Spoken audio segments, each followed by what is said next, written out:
So I hope everybody's well and this video finds you in the best of health. What I wanted to do today was to talk about settling down on your spiritual journey. The reasoning for this video is feedback that I've been getting from friends and people who attend my talks, as well as my own personal experiences. So what I want to do is to mix the two up and offer some pointers if you find yourself in a similar position.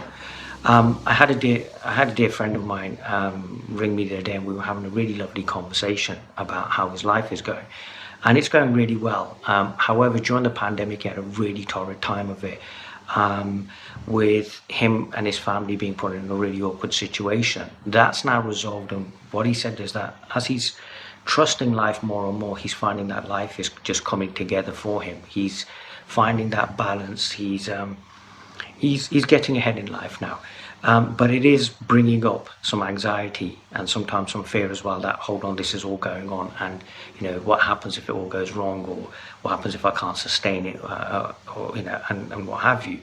And that's something I've also been experiencing to a certain degree as well.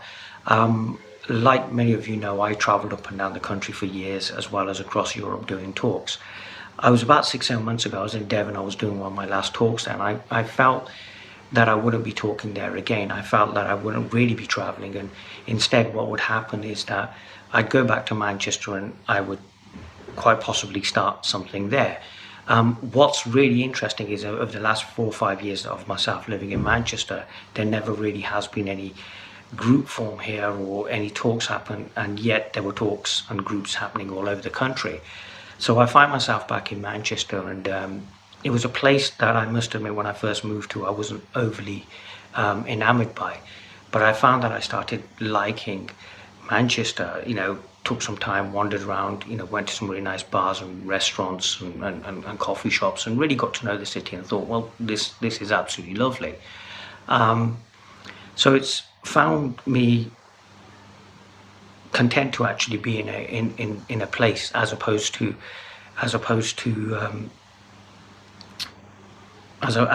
running around and just living that glamour lifestyle that I was so accustomed to. In other words, routine now seems to be okay, and we could say that maybe this is just a symptom of growing old. But what I'm also finding is there is this renewed interest, this renewed desire to really get my life in order. Like I said, in my last video, I talked to a dear friend of mine, a Sufi, who stated that sometimes we need these creature comforts to really allow us to do the work that we need to do. I'm also finding that there's this renewed interest in taking care of myself health-wise, especially after my recent fall.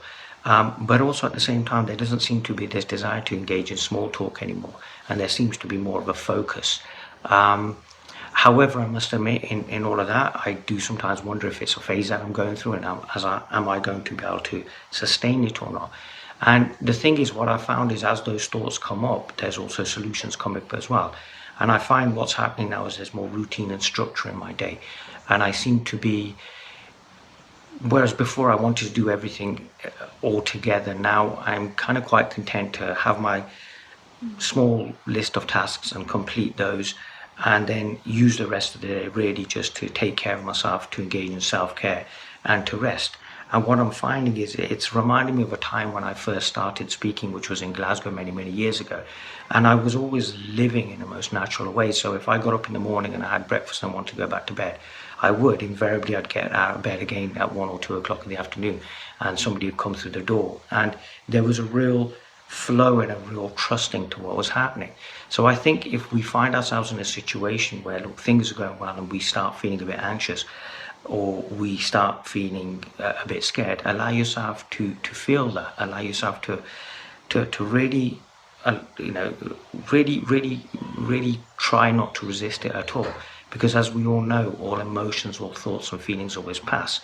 What we then find is we kind of, in a sense, become more in line with what's happening with life. And what we then find is that the duality between ourselves and life disappears, and we're living as actually is, in this natural way of being. Because what you find in this natural way of being is that it's very efficient in the truest sense of the word. It allows you to always be in the right place at the right time doing what you need to do. It's even this video, my last video was a lot slower and a lot calmer, but for some strange reason this is coming out like this, and that seems to be fine. It's letting go of that need to know. It's letting go of wanting things to be a certain way. You know, we live in a time where people are so trying to control everything, and there's such an attempt to control the individual, society, relationships, what have you, that what you find is that we're all completely out of control. So rather than trying to control, let's surrender that idea of control and allow ourselves to be in this place of not knowing, where there is almost that childlike wonder. There is that beauty of just having that aha moment and realizing that we know so little, which allows us to be open to whatever experience needs to come up. Like I said, things are improving. That does bring up fear sometimes. It does bring up thoughts of, well, can this be sustained or not? But in trusting life, in trusting what we truly are, and actually living from that place of naturalness, what we find is we just seem to be able to just get through. That trust then deepens. And as that deepens, we start seeing more and more of what we are. So in a sense, our inquiry into our nature deepens as well. And we start seeing that which no longer supports us, and we can drop these old patterns and these old, ways of conditioning, because we're seeing so much more expansively. We're not living from this place of body, mind, or a five-sense existence. We start seeing that it's not just a five-sense existence or body, mind, that there is something going on. There is something beautiful happening in this place called life. And if we're in alignment with it, amazing things happen, miracles happen. Like I said, there's been a lot of changes, changes that were starting to appear, and then the fall really helped bring them into sharp focus. And what I'm finding is I'm going into balance, but I also find that sometimes I do wonder, well, how am I going to do that? How am I going to do that? And sometimes when we decide that we want to change our life, or change starts occurring, there is this tendency to rush and try and do everything all at once. I think sometimes if we back off and allow ourselves to really savor that journey, like I said, I'm now looking forward to having a life in which there are creature comforts, in which there is more abundance, in which I'm not running around the country. And it would be very easy for the old Zahir to just jump in and try to really, make this all happen. But when we trust, we realize we don't need to. If anything, that trying to make things happen stops. And we find that we are constantly living from this place of flow, from this place of abundance, from this place of gratitude. And we start seeing more and more of what we are. And as I said, it deepens our inquiry. It changes us as well, as we start just letting go of things that are no longer needed. Like I said, I was a great one for small talk, and now it doesn't really interest me. Now there's an interest in, feeding the body better nutrients, seeing where this goes as well. There seems to be now this desire emanating, and it was something that occurred a couple of weeks ago, of actually wanting to do this work. I've been speaking for years and simultaneously self-sabotaging, and now that feels so redundant that I don't want to do that. I want to talk to people. I want to actually engage people as well, and to see where this actually goes. But again, it's something that's occurring naturally. And as it's occurring naturally, it could stop tomorrow. It could literally be something that I don't want to do tomorrow, because we're open to whatever life brings. And that allows us to live in this place of amazing wonder, because no 2 days are ever the same. And yet what I find is, in that aliveness, there is also a routine that's starting to creep in as well, and structure.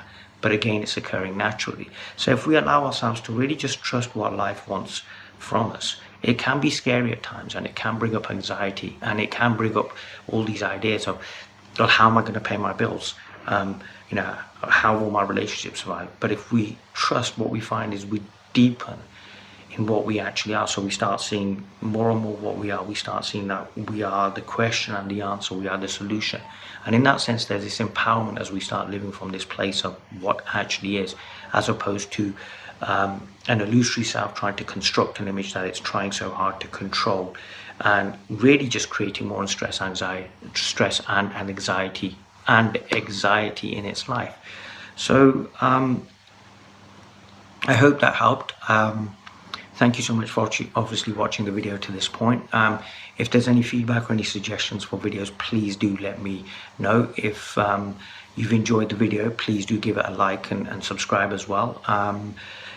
Like I said, there's a falling in love happening again, and really I want to actually speak, and like I said, not coming from an illusory self.